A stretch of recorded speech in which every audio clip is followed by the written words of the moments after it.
Nous nous intéressons à présent à l'actualité en République démocratique du Congo. En effet, les deux touristes britanniques kidnappés le 11 mai dernier par des hommes armés ont été libérés. C'était le 13 mai 2018. Et selon des sources locales, l'Institut congolais pour la conservation de la nature, en abrégé ICCN, aurait versé un montant de 200 000 $, ce que l'Institut conteste. Plus de détails dans ce reportage que nous signe Justin Kabumba depuis la RDC.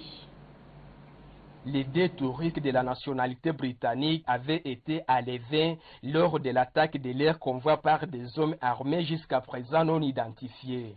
Selon la société civile locale, les convois en destination de Goma avec les deux touristes britanniques à bord, escortés par une seule garde de parc sans radio de communication, est tombé dans une embuscade d'hommes armés entre Kilimanyoka et Kibumba dans le territoire de Nyiragongo. Nous sommes à l'est de la RDC. Ici, c'est la colline de Kanyamaouro.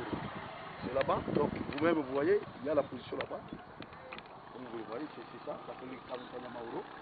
Ici, nous sommes toujours devant le volcan Nyiragongo. Et la plaine ici, c'est le pâturage communautaire d'Ikibaya. Et après, le pâturage, c'est la frontière avec le Rwanda. Les convois attaqués quittaient le site de Bikeno. C'est un site touristique, de l'ICCN toujours. Donc ils venaient de là. Donc ils venaient à visiter Gori. Et jusqu'à arriver ici, c'est là où le convoi a été intercepté par les bandits.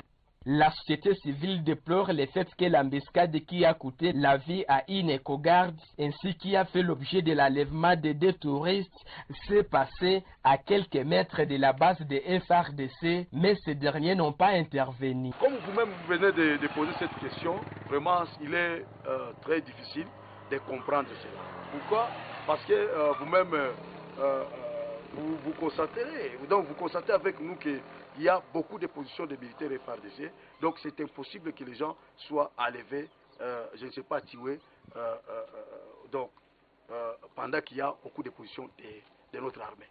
Donc peut-être qu'il y aurait la complicité de la part de notre armée, c'est ce que nous suggérons. L'ambassadeur de la Grande-Bretagne en RDC a tenu à remercier les autorités congolaises ainsi que l'ICCN pour les efforts dans la recherche de ces deux Britanniques. Et nous restons en République démocratique du Congo. En effet, l'Organisation mondiale de la santé